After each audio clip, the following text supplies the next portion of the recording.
வணக்கம் and welcome to random days in my life. இன்றைக்கி நம்மளோட சேனலில் சிவராத்திரி விரதம் முறைப்படி இருப்பது எப்படி, அடுத்து வந்துட்டு சிவராத்திரி அன்னைக்கு செய்யக்கூடியதும் செய்யக்கூடாததும் என்னென்ன விஷயங்கள், இது எல்லாமே பார்க்க போகிறோங்க. ரொம்பவே சக்தி வாய்ந்த விரதம் இந்த சிவராத்திரி விரதம். இந்த சிவராத்திரி வழிபாடு நம்ம வாழ்க்கையில் நம்ம இன்னும் வந்துட்டு நல்ல நிலைமைக்கு போகிறதுக்கும், நல்ல வெற்றிகள் கிடைக்கிறதுக்கும், குழந்தை பாக்கியம் தர்றதுக்கும் அவ்வளோ ஒரு நல்ல ஒரு வழிபாடுங்க இந்த சிவராத்திரி விரதம். நீங்கள் இருந்தீங்க அப்படின்னு சொன்னால் கண்டிப்பாக வந்துட்டு உங்களோட வாழ்க்கை நிலைமை வந்துட்டு நல்ல நிலைமைக்கு மாறும். நீங்கள் ஒரு தீராத கஷ்டத்தில் இருக்கீங்களா? எவ்வளவோ பிரச்சனைகள்லாம் இருக்குது. நாங்கள் வந்துட்டு எவ்வளோ வழிபாடு பண்ணிட்டோம், எவ்வளவோ கோயில்களுக்கெலாம் போயிட்டோம், என்னென்னமோ பண்ணிட்டோம். ஆனால் வந்துட்டு எங்களுக்கு கஷ்டம் தீரலைன்னு நினைக்கிறீங்களா? கட்டாயமாக வந்துட்டு இந்த சிவராத்திரி வழிபாடு பண்ணி பாருங்கள். உங்களோட கஷ்டங்கள் எல்லாமே இருக்க இடம் தெரியாமல் போகிறத உங்களால் கண்கூட பார்க்க முடியும். உங்கள் வாழ்க்கையுமே வந்துட்டு நல்ல நிலைமையில் மாறுறது, அடுத்து வந்துட்டு எடுக்கக்கூடிய காரியங்கள் எல்லாத்துலேயுமே வெற்றி கிடைக்கிறது. அடுத்து தொடர்ந்து சிவராத்திரி விரதம் ஒவ்வொரு வருடமும் இருந்துக்கிட்டு இருந்தீங்க அப்படின்னு சொன்னால் கண்டிப்பாக வந்துட்டு சொர்க்கலோகம் கிடைக்கும் அப்படின்னு சொல்லுவாங்க. அது ஒரு ஐதீகங்க. அந்த மாதிரி சிவராத்திரி விரதம் இருக்கிறவங்களுக்கு தெய்வத்தின் அருள் முழுமையாக கிடைக்கும். அது என்ன அப்படின்னு சொல்லிட்டு பார்க்கலாம். வாங்க வீடியோக்குள்ளே போகலாம். அதுக்கு முன்னாடி ஒரு சின்ன விஷயங்க. இந்த வீடியோவுக்கு நீங்கள் பண்ணக்கூடிய ஒவ்வொரு லைக் தான் எனக்கு பண்ணக்கூடிய ஒரே ஆதரவு சப்போர்ட். ஸோ இந்த வீடியோ பிடிச்சிருச்சுன்னா லைக் பண்ணி சப்ஸ்கிரைப் பண்ணிக்கோங்க. நிறைய பேர் வந்துட்டு சப்ஸ்கிரைப் பண்ணாமல் லைக் பண்ணாமல் பார்த்துக்கிட்டு இருக்கீங்க. எனக்காக சப்ஸ்கிரைப் பண்ணி லைக் பண்ணிக்கோங்க. சிவராத்திரி அன்னைக்கு நம்ம காலைல எந்திரிக்கிறோம் இல்லையா? காலைல எந்திரிச்சிட்டு குளிச்சிடணுங்க. அதிகாலையிலே குளிச்சிடணும்.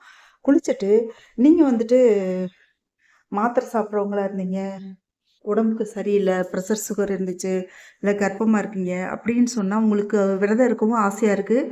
ஆனால் பட்னியாக இருக்க முடியாது. அப்படி ஒரு சுச்சுவேஷன் இருக்கும் இல்லையா? அந்த மாதிரி இருந்துச்சுன்னா பால், பழங்கள் சாப்பிட்டுக்கலாம். நீங்கள் வந்துட்டு சமைச்ச உணவை தவிர்த்துட்டு அவல், பொரி, அடுத்து பார்த்தீங்கன்னு சொன்னால் அந்த பழங்கள் இந்த மாதிரி ஐட்டங்களை வந்துட்டு நீங்கள் சாப்பிட்டுக்கலாங்க. இந்த மாதிரி உணவுகளும் சாப்பிட்டுட்டு நீங்கள் சிவராத்திரி விரதம் இருக்கலாங்க. காலைல எந்திரிக்கிறீங்களா? குளிக்கணும்னு சொல்லியிருக்கீங்க. குளிச்சுட்டு நல்லா தலையோட குளிச்சிருங்க. தலையோட குளிச்சுட்டு அன்னைக்கு எந்திரிக்கிறதுலேருந்து அன்னைக்கு ஃபுல்லாகவே ஓம் நம சிவாய, சிவாய நம இது சொல்லிக்கிட்டே மனசுக்குள்ளே நீங்கள் நினச்சிக்கிட்டே இருக்கணும். அடுத்து பார்த்தீங்கன்னா குளிச்சுட்டு நித்தியப்படி நீங்கள் பூஜை பண்ணுறீங்க அப்படின்னு சொன்னால் பூஜை பண்ணிக்கலாங்க. அடுத்து சிவலிங்கம் இருந்துச்சு அப்படின்னு சொன்னால் அதுக்கு தண்ணீர் அபிஷேகம் பண்ணிவிட்டு நீங்கள் சாமி கும்பிட்டுட்டு விளக்கேற்றி வச்சு தீபதூபம் காட்டி பால் பழம் வச்சுட்டு தெய்வத்துக்கு நைவேத்தியமாக நீங்கள் விரதத்தை ஸ்டார்ட் பண்ணலாம். ஸ்டார்ட் பண்ணிட்டு விளக்கேற்றி வச்சிடணும். அன்னைக்கு முழுக்கவே பார்த்தீங்கன்னு சொன்னால் காலையில் ஏற்றி வைக்கக்கூடிய விளக்கு மறுநாள் காலையில் வரைக்குமே சிவராத்திரி பூஜை முடிகிறது வரைக்குமே எரிஞ்சால் ரொம்ப ரொம்ப நல்லதுன்னு சொல்லுவாங்க பெரியவங்க. அதனால் பாருங்கள், முடிஞ்சு உங்களுக்கெல்லாம் என்ன எல்லாம் இருந்துச்சு அப்படின்னு சொன்னால் முடிஞ்ச வரைக்கும் அன்றைக்கி ஒரு நாள் மட்டுமாவது இன்னைக்கு காலையில் ஏற்றி வைக்கக்கூடிய விளக்கு அணையா விளக்கா மறுநாள் காலையில் அந்த சிவராத்திரி பூஜை முடிகிறது வரைக்குமே அந்த விளக்கு எரியிற மாதிரி பார்த்துக்கோங்க. வீட்டில் இருக்க தெய்வங்களுக்கு எல்லாத்துக்குமே சந்தன குங்குமம் தொட்டு வச்சுட்டு, சந்தனம் இல்லைன்னு சொன்னால் மஞ்சள் குங்குமம் தொட்டு வச்சுட்டு, குலதெய்வத்துக்கு தண்ணீர் எடுத்து வச்சுட்டு, நீங்கள் நித்தியப்படி பூஜை பண்ணுவீங்க இல்லையா? அது கட்டாயம் பண்ணிட்டு தான் இந்த விரதத்தை நீங்கள் ஸ்டார்ட் பண்ணணும். இந்த விரதத்தை ஸ்டார்ட் பண்ணுறதுக்கு முன்னாடி விநாயகரை மனசார வணங்கிக்கோங்க. அடுத்த குலதெய்வத்தை மனசார வணங்கிக்கோங்க. இந்த விரதம் வெற்றிகரமாக முடியணும், நான் கேட்கக்கூடிய வரங்கள் எல்லாம் எனக்கு கிடைக்கணும் அப்படின்னு சொல்லிட்டு நீங்கள் மனசார தெய்வங்களை வேண்டிக்கோங்க. வேண்டிக்கிட்டு நீங்கள் அந்த மாதிரி அப்பயே ஸ்டார்ட் பண்ணிடலாம் உங்களோட உபவாசத்தை. நீங்கள் அதான் சொன்னேன் இல்லையா? உங்களால் விரதம் இருக்க முடியாது அப்படின்னு சொன்னால் நீங்களும் விரதம் இருக்கலாம் தாராளமாக. சமைச்ச உணவை மட்டும் சாப்பிடாம பால் பழங்கள் சாப்பிட்டுட்டு தொடர்ந்து நீங்கள் அப்படியே ஒரு உபவாசத்தை ஸ்டார்ட் பண்ணலாங்க. அன்னைக்கு ஃபுல்லாகவே நீங்கள் சிவன் சம்பந்தப்பட்ட பாடல்கள், சிவன் சம்பந்தப்பட்ட மந்திரங்கள் எது உங்களால் சொல்ல முடியுமோ, சிவபுராணம் எது வேணாலும் நீங்கள் சொல்லலாம். சொல்ல தெரிஞ்சுன்னா சொல்லலாம். அப்படின்னா புக்கெலாம் கிடைக்கிது இல்லையா? வாங்கி வச்சுட்டு பாராயணம் பண்ணலாம். அது எங்களுக்கு எதுவுமே தெரியாதுங்க. எனக்கு அதெல்லாம் அந்த அளவுக்குலாம் எனக்கு தெரியாது அப்படின்னு நீங்கள் நினச்சிங்க அப்படின்னு சொன்னால் ஓம் நம சிவாய இது தாராளமாக நம்ம எல்லாருமே சொல்லலாம் இல்லையா? ஓம் நம சிவாய மனசுக்குள்ள நீங்கள் ஓம் நம சிவாய, ஓம் நம சிவாய அப்படின்னே நீங்கள் நினச்சிட்டே இருங்க. வேறு எந்த சிந்தனைக்கு அன்னைக்கு ஃபுல்லாகவே இடம் கொடுக்காதீங்க. இந்த சிவராத்திரி விரதம் இருக்கிறவங்க எக்காரணத்தை கொண்டுமே அன்றைக்கி பகல் ஃபுல்லாக தூங்கக்கூடாது, நைட்டும் தூங்கக்கூடாது. நீங்கள் உங்களால் நைட்டு தூங்க முடியாது, பகலில் கொஞ்சம் கூட கண்ணை அசரக்கூடாதுன்னு சொல்லுவாங்க.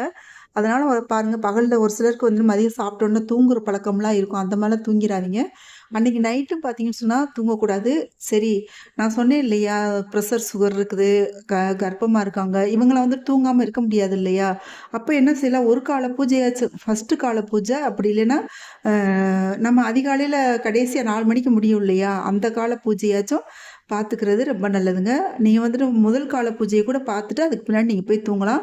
ஆனா, நீங்க கடுமையா விரதம் இருக்கீங்க. நார்மலா உடல் நலத்தோட விரதம் இருக்காங்கல்ல, அவங்கலாம் பார்த்தீங்கன்னு சொன்னா, அ நம்ம நைட் ஃபுல்லாவே எல்லா பூஜையும் பார்த்துட்டு, அதுக்கு பின்னாடி நம்ம வந்துட்டு தூங்கவே கூடாது. எக்காரணத்த கொண்டும் சரி ஏங்க நைட் ஃபுல்லா முழிச்சிருந்துட்டோம், காலையில தூங்கக்கூடாதான்னு சொன்னா தூங்கக்கூடாது. வைகுண்ட ஏகாதசி விரதத்துக்கு இருக்கு இல்லையா? அந்த முறை மாதிரி தான் இதுக்குமே. எக்காரணத்த கொண்டும் தூங்கக்கூடாது.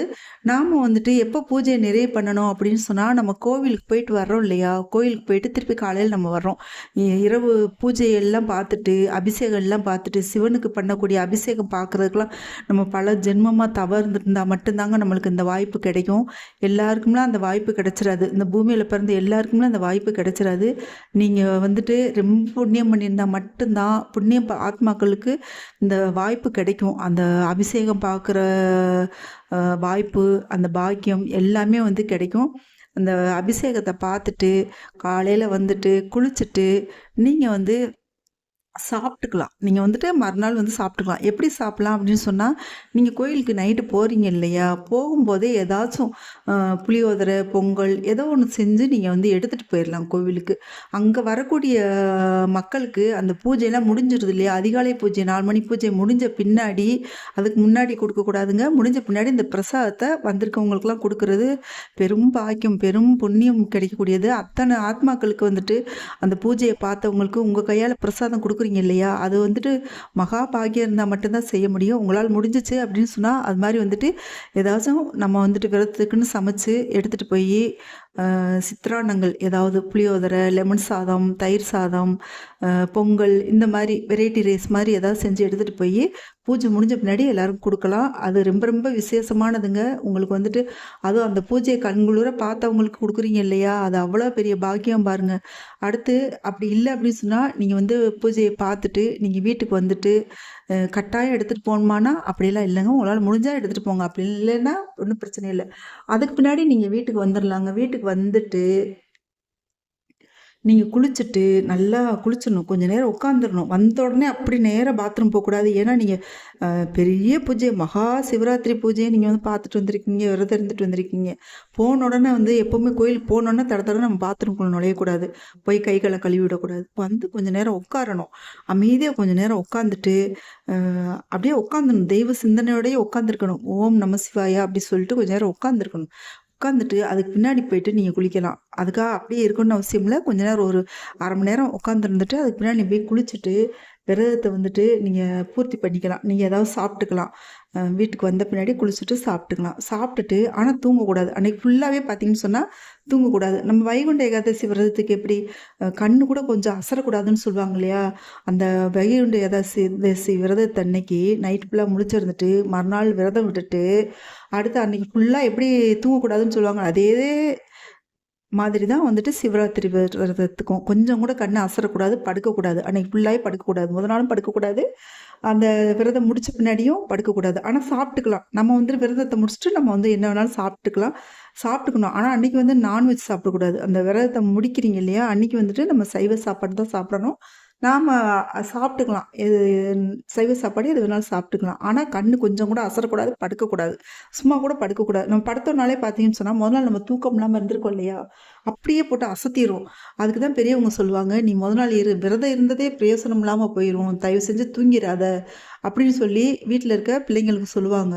அதனால பாருங்க, அன்னைக்கு நீங்க தூங்கவே கூடாதுங்க. பகல்ல தூங்கக்கூடாது. சாயங்காலம் 6 மணிக்கு ஏதாவது சாப்பிட்டுட்டு, திருப்பி சாமி கும்பிட்டுட்டு, போய் பூஜை அறையில போய் நின்னு சாமி கும்பிட்டுட்டு, தீபம் ஏத்திட்டு, அதுக்கு பின்னாடி நீங்க நைட்டு சாப்பிட்டுட்டு 6 மணிக்கு மேல நீங்க கட்டாயமா தூங்க போலாம். ஒண்ணும் பிரச்சனை இல்ல.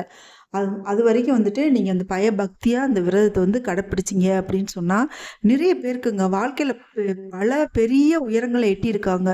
எவ்வளவோ ஒரு பிஸ்னஸ்லாம் நடிச்சு போயிருந்தவங்கலாம் எனக்கு தெரிஞ்சு நல்ல நிலைமையில வந்திருக்காங்க. இந்த விரதத்த மட்டுமே கடைப்பிடிச்சு, இந்த விரதத்த கடுமையா கடைப்பிடிச்சு, அன்னைக்கு பெரிய நிலைமையில நல்ல நிலைமைக்கெல்லாம் வந்திருக்காங்க நெறைய பேரு. அதனால பாருங்க, குழந்தை பாக்கியம் இல்லாதவங்களுக்குலாம் குழந்தை பாக்கியம் கிடைச்சிருக்கு. அடுத்து திருமணம் நடக்கணும் அப்படின்னு சொல்ல திருமண தடை நீக்கியிருக்கு. அப்படி நிறைய விஷயங்கள் நோய்வாய்ப்பட்டவர்களுக்கெல்லாம் நோய்கள் நீங்கியிருக்கு. இப்படி எனக்கு தெரிஞ்ச சுற்று வட்டாரங்கள்லயே, சொந்தக்காரங்கள்ல தெரிஞ்சவங்க கிட்டயே நான் நிறைய பேரோட வாழ்க்கையில இந்த மாற்றம் பார்த்துருக்கேன். நானுமே மதுரையில இருக்கும்போது, நான் அந்த முக்தீஸ்வரர் கோவில் இருக்குங்க. தெப்பக்குளத்துக்கு பக்கத்துல மதுரை மாரியம்மன் தெப்பக்குளம் இருக்கு இல்லையா? அங்க முக்தீஸ்வரர் கோவில் இருக்கு. அங்க வந்துட்டு வருஷம் வருஷம் வந்து நான் அந்த சிவராத்திரி விரதத்துக்கு நாங்க போவோம். அங்கெல்லாம் பார்த்தீங்கன்னு சொன்னா லட்சக்கணக்கான மக்கள், ஆயிரக்கணக்கானன்னு சொல்ல முடியாது. லட்சக்கணக்கான மக்கள். அந்த கோவிலே ரொம்ப பெரிய கோயில். காம்பவுண்டே ரொம்ப பெரிய காம்பவுண்டு. நைட்டு ஃபுல்லா அந்த முழு பூஜையுமே பார்ப்பாங்க. எங்க கிராமத்துலேருந்தே எல்லாருமே வருவாங்க பாருங்க. எங்க சுத்து வட்டாரங்கள்ல இருக்க கிராமங்கள்ல இருந்து வருவாங்க. அவ்வளோ கூட்டம் இருக்கும். லட்சக்கணக்கான மக்கள் அன்னைக்கு சிவராத்திரி அன்னைக்கு அந்த பூஜைய பார்க்கறதுக்காக விரதம் இருந்து வருவாங்க. உங்களுக்கும் பார்த்தீங்கன்னு சொன்னா, நீங்க கேட்குற வரம் எல்லாம் கடவுள் குடுத்து, உங்க வாழ்க்கையிலே நல்ல விஷயங்கள் எல்லாம் நடந்து, நீங்க கேட்கக்கூடிய வரங்கள் தெய்வம் தரணும் அப்படின்னு சொல்லிட்டு நானும் கடவுள்ட்ட வேண்டிக்கிறேன். நீங்களும் பார்த்தீங்கன்னு சொன்னா, இந்த விரதத்த அ சிரத்தையா கடைபிடிச்சு நல்லபடியா வாழணும்னு சொல்லிட்டு, நான் வந்து கடவுள்ட்ட வேண்டிக்கிறேங்க. இந்த பதிவு பிடிச்சிருந்துச்சுன்னா, நம்ம சேனல இதுவரைக்கும் சப்ஸ்கிரைப் பண்ணலைன்னா, சப்ஸ்கிரைப் பண்ணிக்கங்க. பெல் ஐகான கிளிக் பண்ணிக்கங்க. ஃப்ரெண்ட்ஸ் அண்ட் ஃபேமிலிக்கு ஷேர் பண்ணுங்க, லைக் பண்ணுங்க, கமெண்ட் பண்ணுங்க. Thank you so much. Take care. Bye.